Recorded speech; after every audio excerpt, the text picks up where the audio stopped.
Hello, salutations, greetings, howdy. Hope everyone is well. This is a chilly night here in the upper north, but may your hearts be warm as we enter 2021. Happy 2021, everybody. All right, boy, we're getting some questions in already. Let's start with a very good one, which is, how do you do ERP for mental compulsions? You don't have physical compulsions, but struggle from rumination. You feel like OCD thoughts come in automatically, and you have a hard time switching to another topic. Well, you are correct, Julia. They do come in automatically. That is the way that OCD thoughts work. So we are not here to try to control automatic thoughts. Nobody knows how to do that, all right? I don't know how to do that. I mean, just by you saying the phrase automatic thoughts, I've had some automatic thoughts after reading that, which some are good, quote unquote. Some are probably considered not good, quote unquote, by people. I can't control them. I don't know how to control them. I'm not going to try to control them. I'm not going to try to make them go away. So they are going to come automatically, as all thoughts do, right? Just driving, random thoughts pop into your head. A song comes on, which brings up a memory of something like that. A smell brings up memories or things like that. They're just automatic. They just occur. Sometimes doing nothing brings up a thought as well too, or an image or an urge. Okay. The fallacy here, I think, and Gib Gob, you're talking about it on there as well too, that ERP is not about not having a thought. And ERP is not about getting you to switch to another topic. ERP is about getting you to be okay with whatever it is that pops into your head and not really pay much attention to it or care about it, right? So, where's my sheet of paper? There it is. Okay. I'll start off with, my wife is Susan. Many of you know I've talked about her in the past. She has cancer.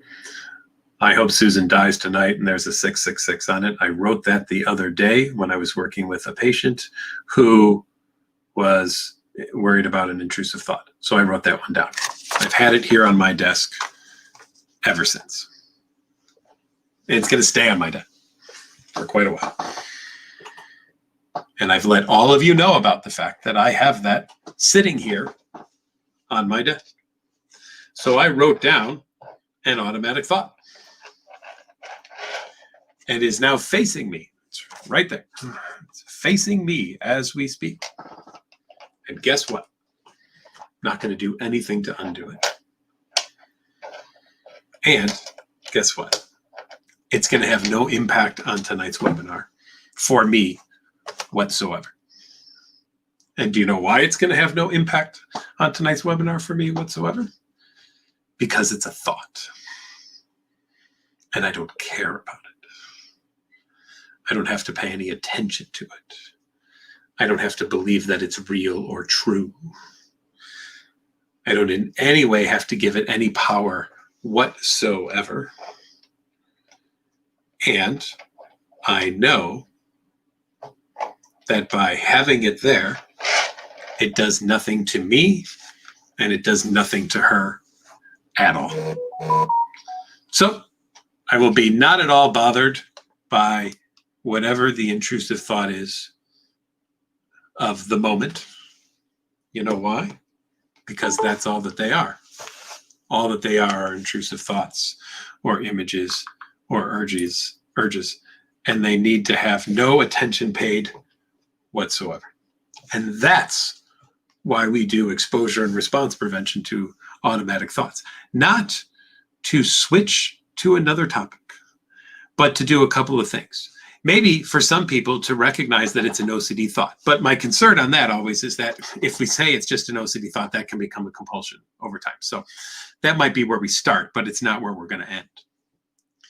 Then we might get to maybe that'll happen, maybe it won't kind of thing. Maybe I did do that, maybe I didn't do that kind of thing, depending on what the thought or image or urge is. And we can sit with that. And then it could just be, I accept the uncertainty that the thought just brought into my head. But ultimately, what it is going to lead us to, what we want from anybody who's experiencing any kind of intrusive thought whatsoever, or image or urge, is to be able to go and live their life and do whatever they need to do, even though that thought or image or urge is there in their head. And that's how you do response prevention for intrusive thoughts, images, or urges. You live your life. Now you may say, but Dr. McGrath, I can't live my life with this thought. There's no possible way. How could I live my life with this thought in my head? You're going to live your life just like I'm going to do this webinar tonight with this right here that says, I hope my wife dies tonight, and has a 666 on it as well too. Right? That's how you do it. And you allow yourself to realize, frankly, who gives a crap about what pops into my head? Why does it matter?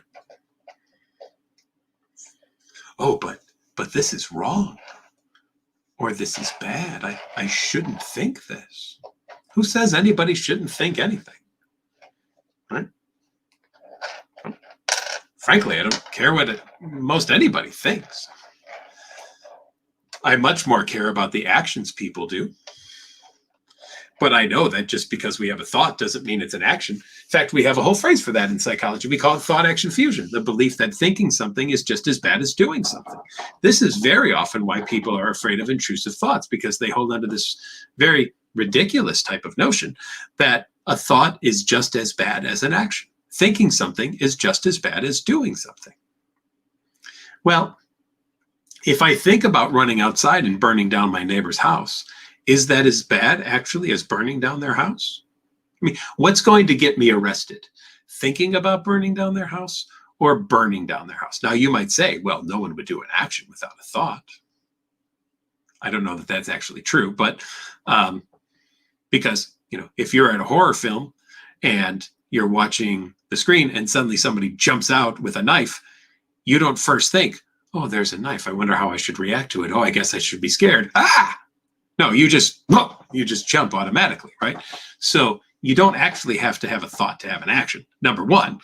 So let's just recognize that. And number two, if we were going to arrest people for thoughts, all of us would be in jail, because myself included have had numerous intrusive thoughts, images, or urges. In fact, guess what? In treating OCD for 21 years, I've absorbed many of the intrusive thoughts. Actually, I'll change that. Almost all of the intrusive thoughts that anybody I've ever treated have had. I am surrounded daily by intrusive thoughts. There's not a thing I do any day of my life now without some kind of weird thought popping into it. If I'm driving, I'll think about running people over as they're crossing the street, or the car crossing the line into the other line of traffic. I lived through when the Tylenol scare occurred back in the 80s. So I still think about that. Maybe I could throw some poison into some pills somewhere along the way. All right. I think all these things because I have memories of them, or I've interacted with people who've had fears of these things, or I've seen news stories of people doing these things. I could do any one of them as well. But just because I could do them doesn't mean I'm going to do them. But when you have OCD tells you, but for you it could. I mean, yeah, that McGrath guy might not go do the thing that's in his intrusive thought, but you, Julia, probably gonna do it. So maybe, Julia, it's best if we do whatever we can to switch to another topic and make that thought go away. Because as long as we're not thinking that thought, obviously we can't actually do that thing, right? Which is ridiculous, of course. I mean, I could not be thinking about throwing my glasses across the room and in an hour from now throw my glasses across the room. So Gibbegod says here, Julia, that's the problem, is that you cannot control your automatic thoughts. It's impossible. That is correct. Thank you, Kimka. And the more you try to control your thoughts, the worse it is. Huzzah. Absolutely. 100%. I don't try to teach anyone to control anything. Their thoughts, their feelings, their behaviors. I teach no control to anybody about anything whatsoever. I teach people how to live with uncertainty, how to be okay with not being in control. I have no control, total control over myself whatsoever, right? I don't. I have some forms of control over things, but I don't have total control over myself. Nor do I expect I ever will, nor do I make that a goal of mine. Because why have a goal of something that's unattainable? Because that makes no sense whatsoever. So that's where we have to take a look at this. How do you do ERP for intrusive thoughts? You live your life having intrusive thoughts and learn that just because you have intrusive thoughts doesn't mean that you have to do anything about the intrusive thought.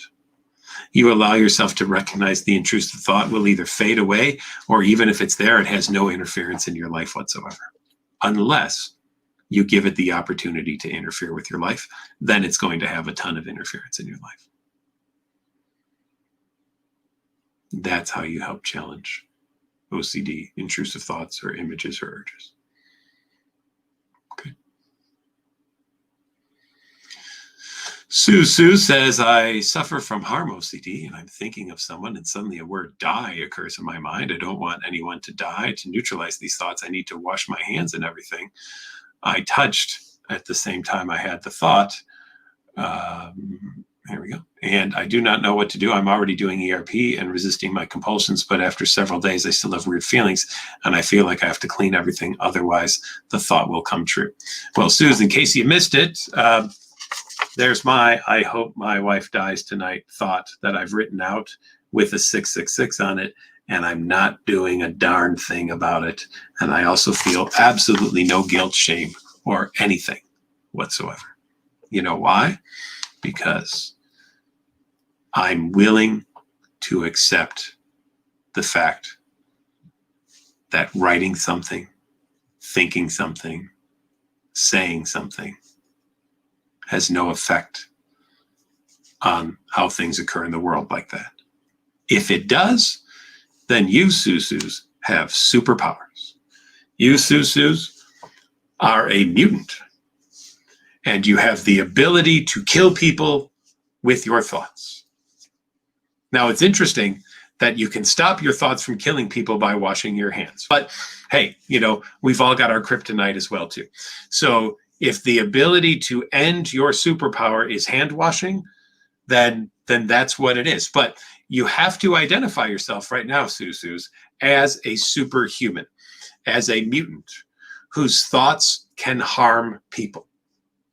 So, Susus, I'm going to challenge you right now. Sus, I want you to think about me dying in the next 20 seconds. In fact, everybody watching this right now, I want you to think Dr. McGrath will die in the next 20 seconds, and I don't want anyone to do a ritual whatsoever. Go.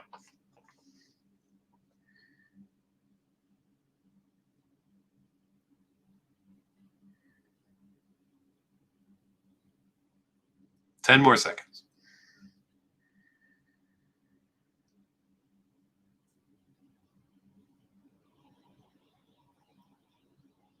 I'm still alive. Now, you may come up with excuses. Well, but Dr. McGrath, you're not a loved one. I can only harm loved ones or people that I'm really close to or anything like that. So now we're seeing a weakening of that superpower. That superpower only works for this subset of people or something like that. It's all crap, all right? It's all OCD garbage is what it is. We know that it doesn't work that way, but OCD is a cunning little jerk who's going to try to convince you that McGrath guy doesn't really know the truth and doesn't really know how to help you.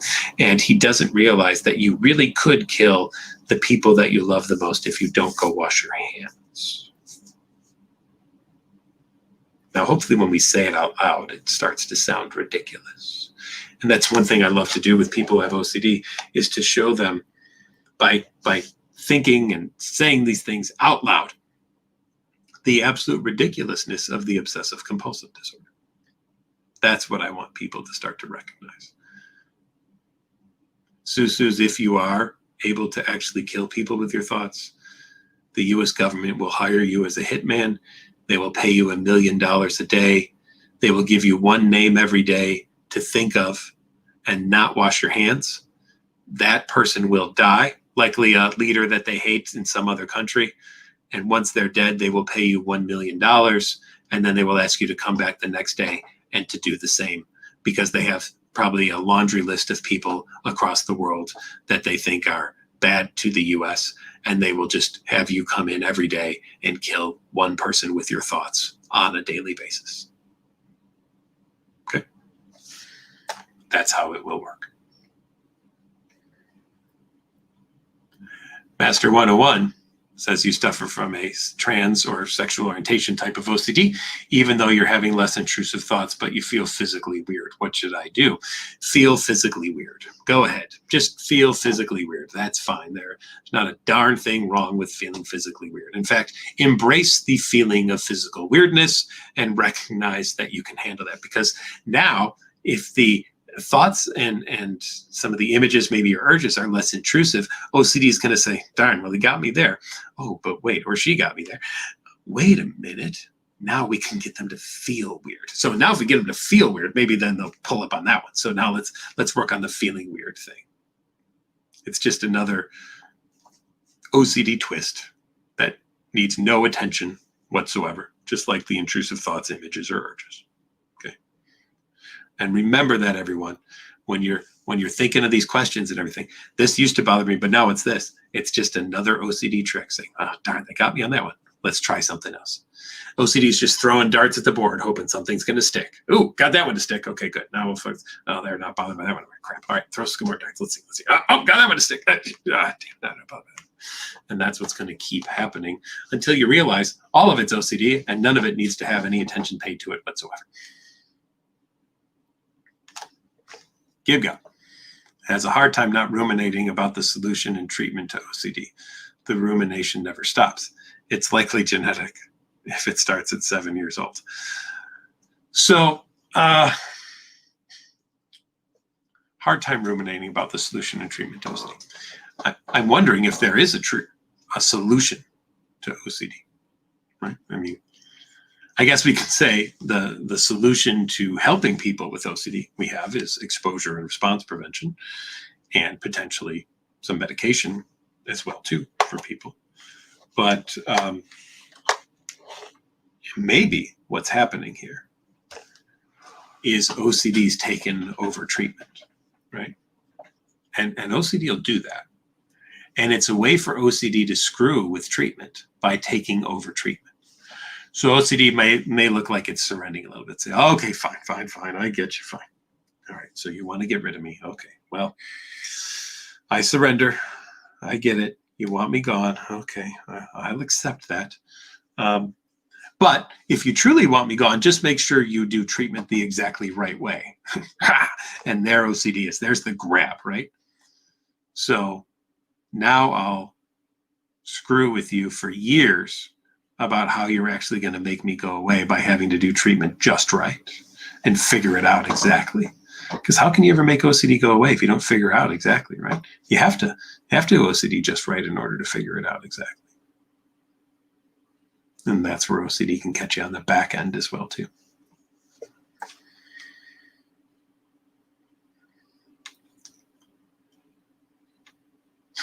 Gibgon says he's going to write, Gibgon, I don't even know. Gibgon's going to write down a fear of 666 on your arm to overcome it. Excellent. Good job. Zoya, my false memory OCD about my relationship is back after months, but this time my OCD keeps telling me it feels different because it's coming up with different details to ruminate over. How do I stop? Well, you do what you did the last time, Zoya, because it worked the last time for a while. It's going to work again this time, right? And then also, Zoya, recognize that OCD is probably going to try to do this again to you. So your job in the future is to recognize, oh, okay, this is that sneaky, jerky OCD trick, is to get me to think things, because now I'm thinking a little differently about it. It's like I have to start all over again. No, OCD is always trying to get you to think things a little bit differently and then say that you have to start treatment all over again because, of course, nothing that you learned from before can apply now because it's different. The reality is it's not really different. It's just an OCD, trick on you to get you to think that it is different, but it is not. Okay. Reminder, everyone, tonight's webinar brought to you by NoCD. NoCD, downloadable app that you can get for free on Google Play and iOS. NoCD has teletherapy across the United States right now. So think about one of our teletherapists for an OCD for your OCD issues. And we continue to get on more and more insurance companies all the time so that we'll be able to help you pay for that OCD treatment as well. Emily says she has false memory OCD too, but about harm, can you overcome false memory OCD even though it's a memory? Well, sure. But it's in the recognition that it is a memory, and that's all that it is, right? Now, let's talk about memories for a moment. Are memories true? Are they real? Well, there's a lot of debate on that. Elizabeth Loftus, look her up, interesting psychologist who's talked about even people who are on the trial, on stand there during a trial, right? Who one eyewitness will say, well, I saw this, and another one will say, no, I saw this. Who's right, right? Who's right? So OCD takes advantage of this, of course, and leads you to have a memory that would be the worst case scenario. No one with OCD has ever had a best case scenario memory. No one with OCD has ever come to me and said, Dr. McGrath, I am plagued by this wonderful birthday party that I had as a child and all the great gifts that I got. I just can't stand it. That's never happened. It's never that. It's always worst case what if scenarios that people are dealing with. That's what we're seeing all the time. Okay. So kind of consider that, Emily, that can you overcome the fear of a memory even though it's a memory? Yeah, sure. I have memories of shitty things I've done in my life. I don't think about them every day. I'm thinking about them now because I just thought about them. But otherwise, they're pretty much tucked away in the back of my head. They come out once in a while. I have a reminder of something and they'll kind of spring back up again. But then they kind of fade into the background once again. And that's where they stay for the most part. I don't need to dredge them up all the time. And I don't need to dredge them up all the time as a reminder to myself of not to do them ever again. I can just learn my lesson and not do them again without having to remind myself to not do it again. Like, if you've ever been in a car accident, you don't have to drive constantly thinking, no, don't do this, don't get in a car accident, don't get in a car accident, don't get in a car accident. You can just continue driving, right? You can do that. Keisha asks, can you explain real event OCD? Real event OCD would be that there's an event that's actually happened in your life, but the memories that you have about it are kind of foggy. And so OCD kind of just fills in the gaps, but with the worst case scenario kinds of stuff. In fact, if you go to some of the blogs that we have at OCD, Kaylee, maybe you could throw some of those up and show people where they are, please. Background Kaylee, hi, welcome, good to see you again, Background Kaylee. But we've got a couple of stories actually up and articles on real event OCD. So Keisha, we'll put those up so that you can read those because I think that will be very, very helpful. One kind of real event might be you remember doing something, but you don't know what the consequence of it was. So you make up just an awful, horrible kind of consequence. So maybe you remember driving while being a little tipsy, and 2 years later you heard about there was a DUI wreck on that road, and now, was that me? Did I do something wrong? Well, I don't have that car anymore. Maybe I should go search for that car again to see if there's a scratch on it, because that might prove that I was the one who caused the accident or something of those nature. So you get this kind of mix of, here's this event, but OCD is going to throw in some horrible, awful details in the experience. Zoya says, I don't have the memory of doing it. I'm just worried if I did it because it started off as a what if type of thought. Well, what if thoughts? Let's talk about what if thoughts for a moment. I mean, it's hard to find a what if thought that's good. I got to tell you, at least one related to OCD. I've never once had a what if discussion with someone with OCD that was just stellar and positive and joyful for any of them. So now what what we're dealing with is, this statement is so telling. I love this statement. In fact, I'm going to put it up here just so everybody can see it. I don't have the memory of doing it. I'm worried if I did it because it started off with a what if thought. Now, isn't that fascinating, everyone? Here's a person who doesn't even have the memory of doing something, but is worried about what if they might have.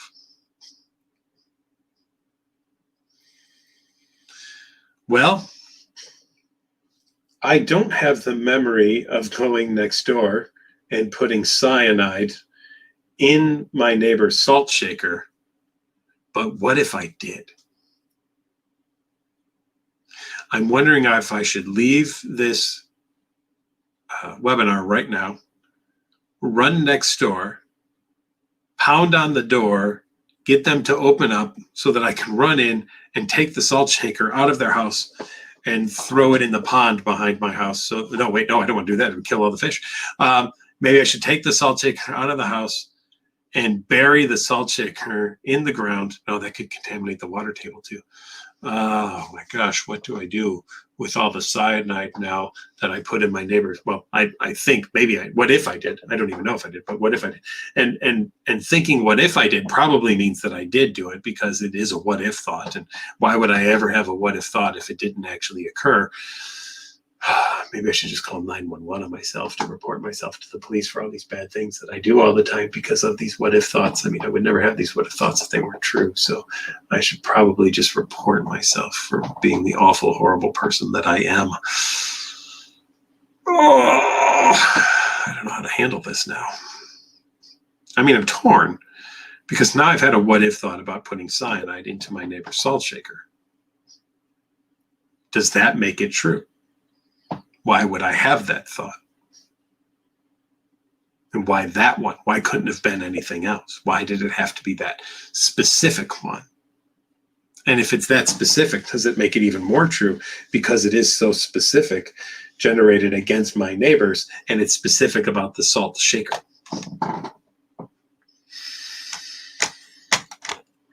Kind of stuck here, right? What do I do? Well, I'm going to just let it go. So if they die of cyanide, they die of cyanide. And it's all on tape here, so I'll get caught for it at some point if I did it. But since I don't actually have a memory of doing it and it's a what if, I'm going to go with the fact that I didn't do it. And that's what we want everyone to think about. Okay. Emily C. says, this is extremely helpful for me. By the way, you're grateful. Well, thank you so much. Lisa, I don't know what you're saying there, but okay. What if I can't find a trigger for ERP? Well, I don't know how you wouldn't find a trigger. Even if, and let's say that you can't, okay? Then I'm still going to do exposures to the intrusive thoughts, and I'm still going to have you not do compulsions, which is the response prevention. So ERP, exposure to intrusive thoughts, images, or urges. Response prevention, not giving into the compulsion. I don't care if I then have a trigger or not. Okay, doesn't really matter. I'm still going to do ERP for you to your obsessions and your compulsions. Multi-Magnum Force says, thank you, Doctor. ERP is the best, and Rush Hemispheres is a great album. You are correct. It is a great album. In fact, it's probably my favorite. Give up. It's the feeling, though, Dr. McGrath. It's too severe and uncomfortable to accept the thoughts. Maybe your response is not as extreme. I feel OCD is ultimately a feeling problem to the extreme. Thank you, Give Gab. I love that. Let's talk about feelings. And one of my least favorite things that people with OCD say to me is, I feel like, or it feels as if, or something like that. So now let's take it out of an intrusive thought, image, or urge, and let's talk about the resulting feeling that we have when we have the intrusive thought, image, or urge. And are we willing to sit with the feeling? If the answer is no, we do a compulsion. If the answer is yes, we don't do a compulsion and have the opportunity to challenge the obsessive compulsive disorder. So now we have to get to a point. Is there such a thing as a feeling that's just too severe, too extreme, too significant. And that's for everybody to personally decide, right? I can't make that decision for you. Have I had really extreme feelings? Sure, I have. Have I had uncomfortably extreme feelings? Sure, I have. But I will say this, I don't have OCD, and therefore I've never done a compulsion about it. Now, I'm not here to say that my extreme feelings are the same as yours. I'm never going to say that. I'm not Gib-Gob in your brain. I don't know how you experience them different than me. So let me just throw that out there first and foremost.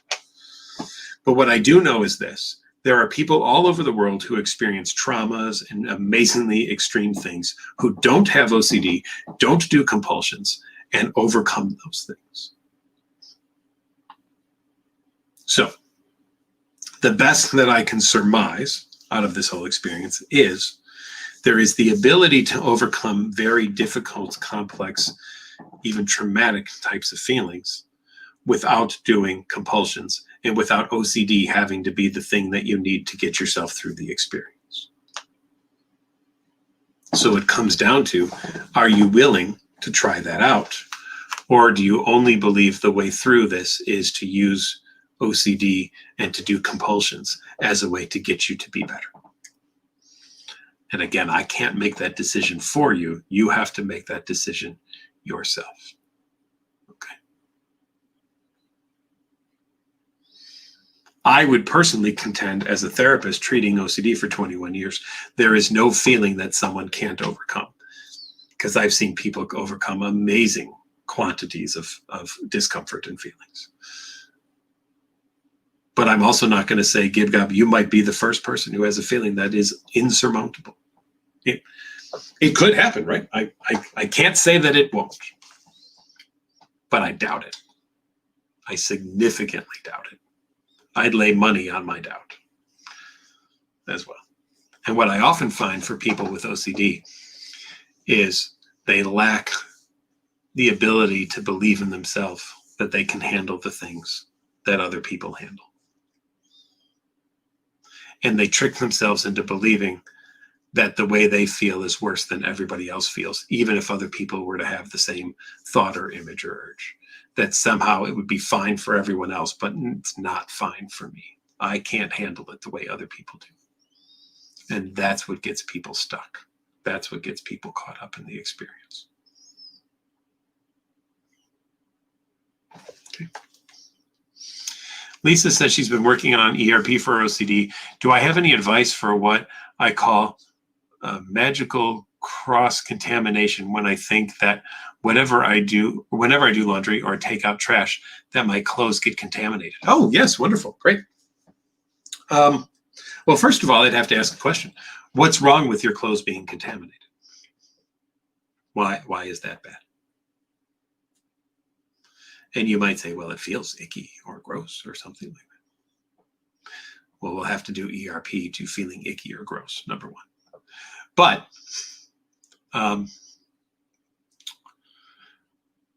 hold on one second. Everybody hang tight. Hang tight for a moment. Don't go anywhere.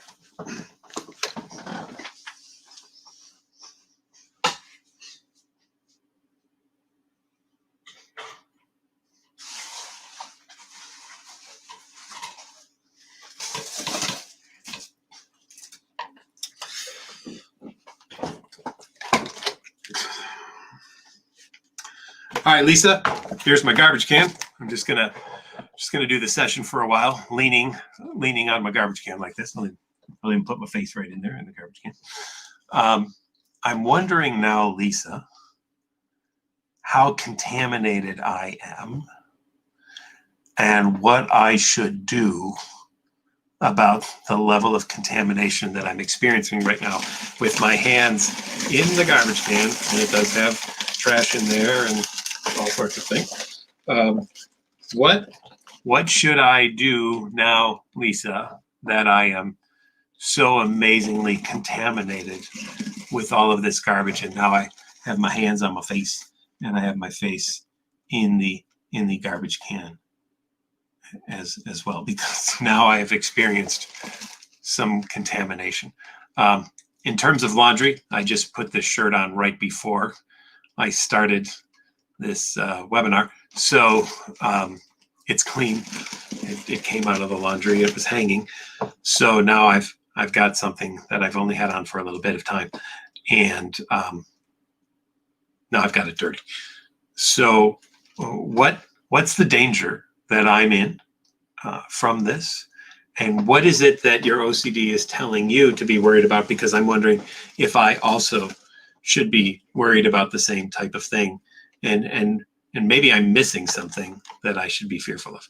I'm now touching my mouse with the dirty hand. In fact, I'm just going to throw my mouse in the garbage can for a minute there so that my mouse is also contaminated as well too. So, and my advice is going to be this, Lisa. There's no such thing as magical cross-contamination. And therefore, your best bet to help yourself is to become contaminated, sit with it, and learn that you can handle it. That's what we want.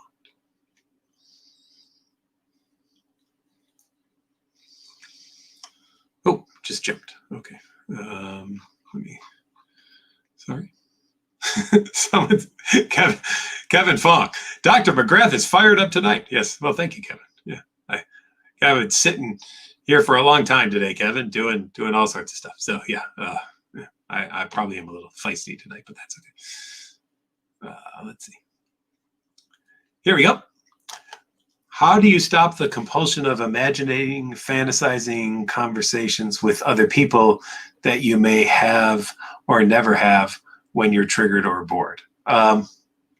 Well, I guess, Witty Vixen, I would want to know first, is this an obsession or compulsion actually? Or is this just something you do when you're bored? So this is what I might want just a little bit more information on to see if it's actually a compulsion or not. And what would trigger these types of things? Now, if you're triggered, right, by like an intrusive thought, and now you're having this as a way to avoid dealing with the trigger, then it is a compulsion. So no doubt about that. So then what I would want you to do is work on being triggered purposely and not doing this, or work on decreasing the time spent on these conversations and purposely exposing yourself to whatever discomfort you're trying to avoid by having these imaginal conversations, right? So let's say I'm exposed to a germ, just for ease here, and instead of dealing with all the thoughts that I have about, oh my gosh, I'm going to be contaminated and get sick. Oh shoot, I was just exposed to a germ. I wonder what Abraham Lincoln would say right now about all the stuff that's going on in the Capitol today. I mean, it'd be fascinating. Let's have a conversation. So, Mr. Lincoln, you were here under a house divided, and all these things were going on in a really tough time in the nation. And yet, I don't remember that anybody stormed the Capitol or anything like that, or that you were asking people to do or not do. And yet today we had something like, and you could go down that route, all to avoid the dealing with contamination. So, Witty Vixen, more than anything, I want you to sit with the discomfort of whatever it is that you have happen that triggers these conversations without having these conversations, so that you can deal with the trigger and you can deal with the discomfort, right? Or the anxiety or the shame or the guilt or whatever it might be for you that OCD brings about. Lisa says, I hope you had a great holiday, Dr. McGrath. I've been missing you. Live OCD webinars over the holiday. Well, thank you, Lisa. Yes, I did take a little break for a week, actually. It was nice to go to the wedding that I went to, but I did miss all of you as well, too. So 666 is the number of the beast in Iron Maiden. Yes, it is. And there's debates about that in other areas as well, too. Let's see. After almost conquering POCD, you still get the groinal sometimes. Well, sure. Why not? I mean, everybody gets groinals, right? Even if they have OCD or POCD or not. I mean, they're just normal, natural things. So when you have OCD, though, you look for correlations. And then you commit a statistical fallacy in OCD.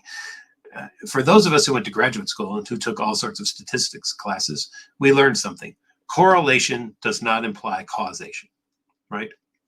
So the number of geese that fly over my house is highly correlated with the number of leaves that fall off of my tree every autumn.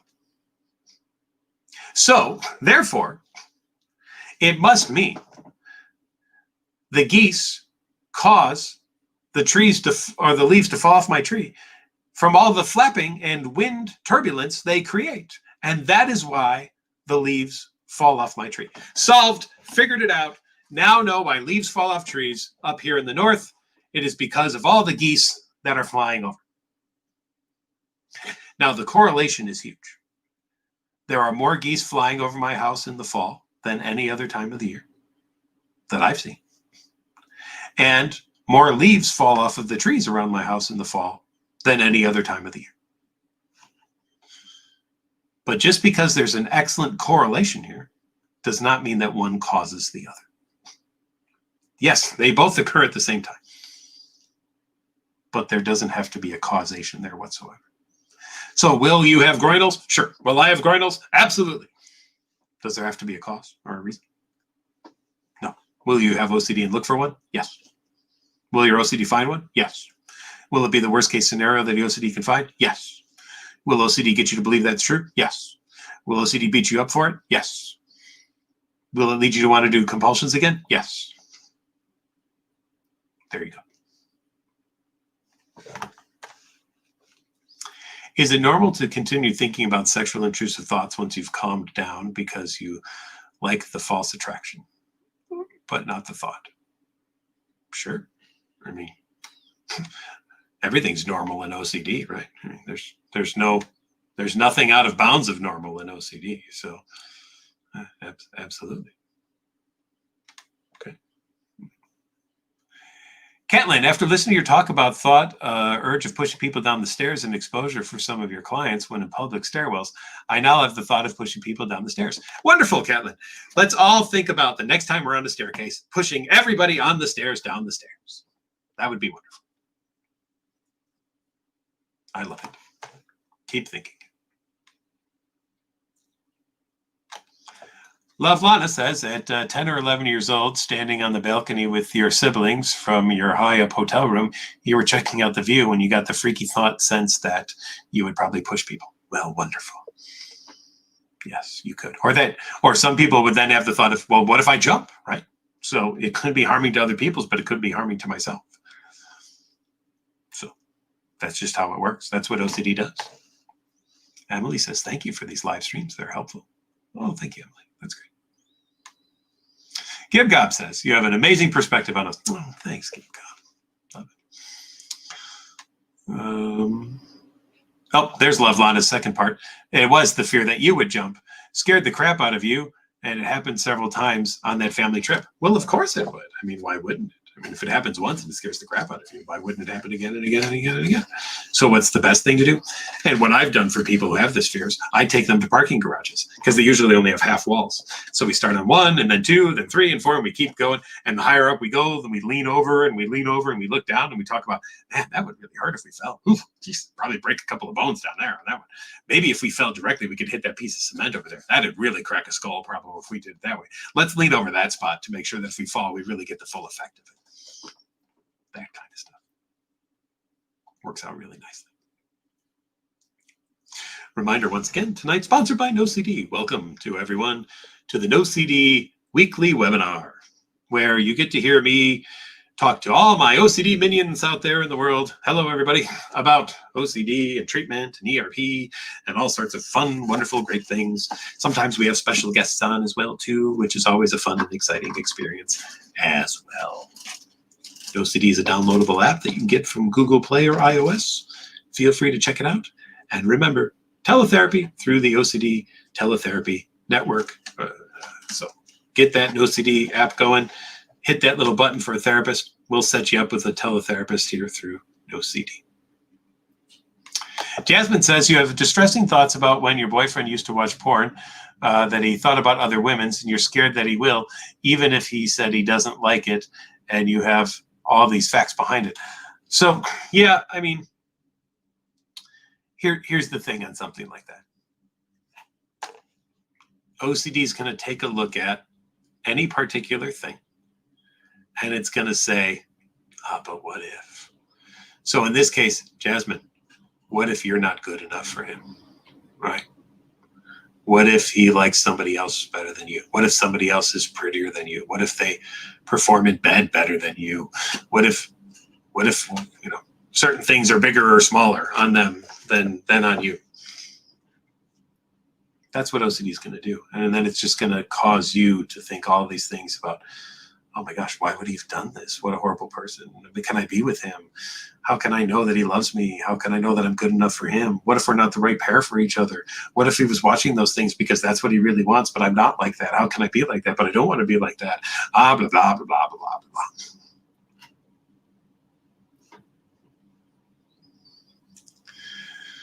When OCD doesn't want you to be compared to, OCD's then pulling a trick on you, because everybody compares people to other people all the time. It's natural. It's normal. We all do it. And if you tell me you don't do it, I believe you're a liar. So it's not about, do I have to be better than everybody else? It's about, do I even have to care? I don't think you have to care, personally. But if you tell yourself you do, well, then you're only going to find the negative things, because no one starts off with all the comparisons and then comes up with, I did a self-comparison of myself to everybody else, especially all those women in those porn videos. And I found that I'm far better than all of them are on so many different scales that my boyfriend would never, ever think about them again, because he would only think of me. That's not where OCD is going to go. In fact, no one with OCD has ever uttered that phrase or that sentence whatsoever. I am the first person in the world to ever utter that sentence. So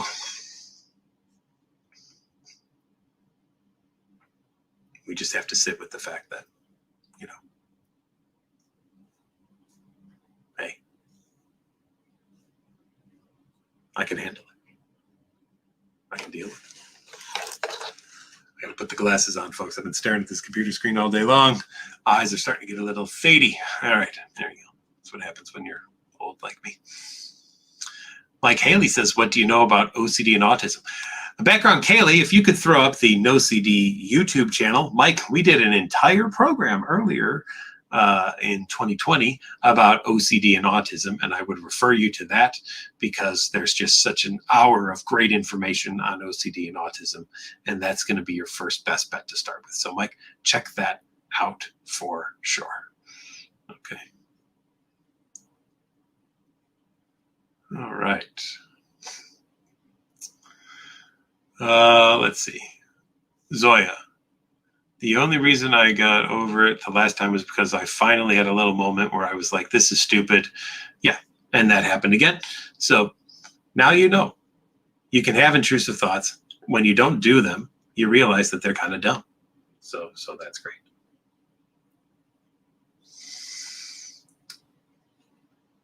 Let's see.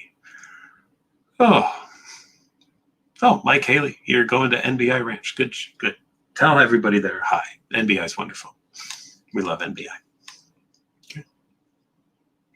SSRIs have drastically reduced libido, which you now use as evidence for SOCD, sexual orientation OCD. How does one manage this? Yeah, well, that is one drawback of some of the SSRIs, that it can have a libido match. But it's interesting that even though you know that it's the SSRI that's led to it, your OCD tells you something different, and you choose to believe your OCD instead of science. So this is where OCD is more powerful than science and evidence. OCD's what-ifing is more powerful than anything else in the world. So I must believe the what-if statements more so than what science and evidence tells me. And Mike, what I want you to get back to is the idea that just because my OCD tells me something doesn't really mean my OCD is true. Okay.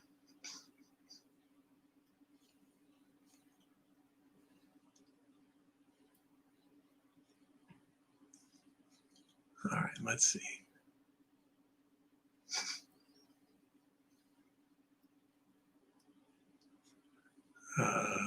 Let's see.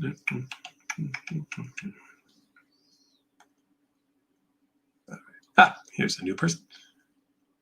Element 9. Hello. You have an emotional contamination OCD that's narrowing your world. If you have a negative thought while doing something, you can't do anything else for 24 hours. Any tips on ERP since it's very, very problematic? Well, of course, have some tips. First of all, how does negative contamination stop you from doing anything else? Is the fear that now that you have this emotional contamination, if you do anything else, it will also emotionally contaminate anything about that as well too? So now you have to not do anything for 24 hours. But it's interesting. I didn't know that the half-life of emotional contamination was 12 hours, and then the full escape life of emotional contamination was 24 hours. So that's fascinating to learn. Thank you for educating us all of that. Maybe that's the element 9 is contamination, and element 9's half-life is 12 hours. But here's what we know. Here's another great OCD trick that OCD loves to pull on people. You can't do something unless you feel just right. And if you feel anything other than just right, it ruins the experience of that thing. So don't do that thing unless you feel just right. Or else, guess what? It will be just wrong. And of course, nobody wants anything to be just wrong. We want everything to be just right. So I have to now eliminate any kind of emotional contamination that I'm experiencing in order for me to then be able to go and do something, because now I'll do it the right way and not in a contamination state. Because if I do it in a contamination state, then that whole experience for the rest of my life will be contaminated, and I'll never be able to do that whole experience again. So it's okay to lose 24 hours of my life versus losing that entire experience for the rest of my life. And that's the way emotional contamination works. So any tips on ERP, since it's very problematic? Do something small, even though you feel emotionally contaminated.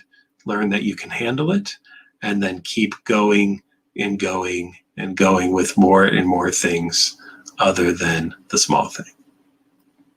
Okay? That's where I would start. All right. Will no CD therapy be available outside the US one day? Absolutely. That's something we're going to be working on for sure. So hang tight, everybody. GM says, it's weird how OCD obsesses over the bad things. Why can't I worry about something good that may or may not happen? Yeah. No one has walked in my office and said, Dr. McGrath, I'm afraid that everybody loves me and thinks I'm awesome. Never, ever once had that conversation with anybody. It's always all these awful, horrible, negative types of things. But no one's ever been afraid of something really great happening to them and then doing compulsions about that. Okay? That's just not how it works. So.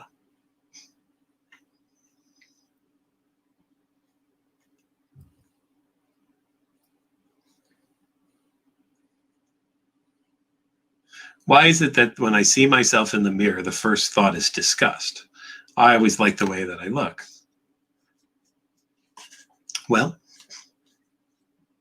just because it's the first thought doesn't have to mean it's believable, right? I mean, now it just might be an automatic thought because you were so worried maybe at some point about being disgusted by yourself that the first thought now is automatically, you're disgusted. But what I like to tell people sometimes is, you don't have to believe your first thought. Why don't you go with your second thought? Your second thought might not be so bad. And maybe that's the thought to go with instead of your first thought. So try that and see what that second thought is and work on being able to just dismiss that first thought, because who gives a crap about what your first thought is in this situation? It's garbage anyway. How do you accept these intrusive thoughts when the themes are so taboo, like harm OCD, sexual orientation OCD, POCD? Well, kind of like this. Do thoughts actually harm people? So I'm going to do it again, Chester, like I did earlier today. For the next 20 seconds, I want all of you to think about me dying. In fact, I want you to wish for me to die. I want you to pray for me to die. I want you to hope for me to die in the next 20 seconds. Go.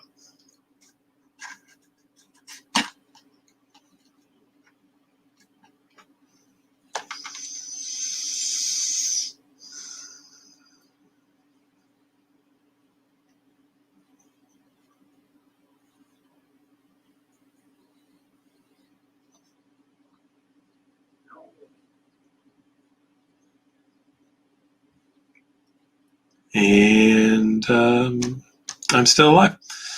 So again, with this notion of,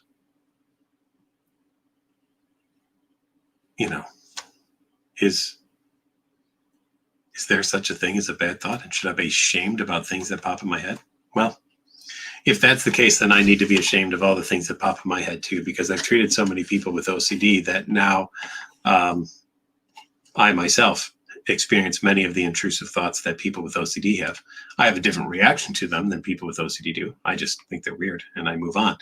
But according to you, then, I'm actually doing something wrong. I should be very worried and disgusted and hate myself for these thoughts that pop into my head. So let me ask all of you this. Is the problem the thought, or is the problem the reaction to the thought?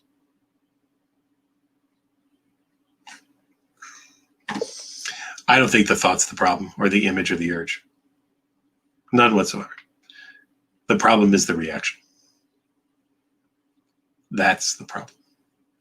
And what's my reaction? I don't give a crap. I see no meaning in them whatsoever. That's my reaction. But I don't have OCD. When you have OCD, you have different reactions, which are, why did I have that? What does that mean? Oh my gosh, how awful or horrible. That's the difference. The thoughts, images, and urges aren't the problem. How you react to them is the problem.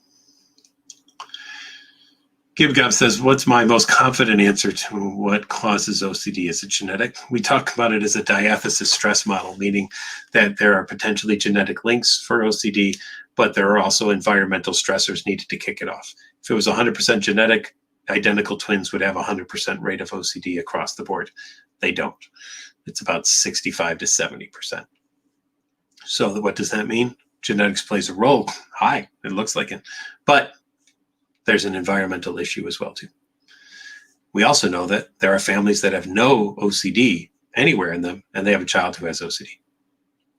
So maybe that was environmental. Maybe something just really kicked off for that kid. We also know that there's people who experience this very significant trauma who develop OCD afterwards. Did they have a genetic predisposition and now they finally had the right stressor? Maybe. Okay. So what's my most confident answer? I don't know. That's my most confident answer. We're not quite sure. We're not there yet. Well, everyone, thanks for spending another hour with me. It's been a blast. It's always good to see all of you here and to see your questions. They are much appreciated. No one caused me to die. I'm still concerned that maybe I've put some cyanide in my neighbor's salt, but you know what? I'm just going to let them use the salt and we'll see if they die or not. So that'll be fine. And I still have my sign here as well. So none of the harm things have happened to me tonight that we've wished for or hoped for or worked on. And yet I didn't do one ritual to prevent them from happening either. I guess I'm just a lucky Irish guy. Who knows? Anyway, we will see you back here again next week, everybody. Thank you so much for joining. Talk to you soon.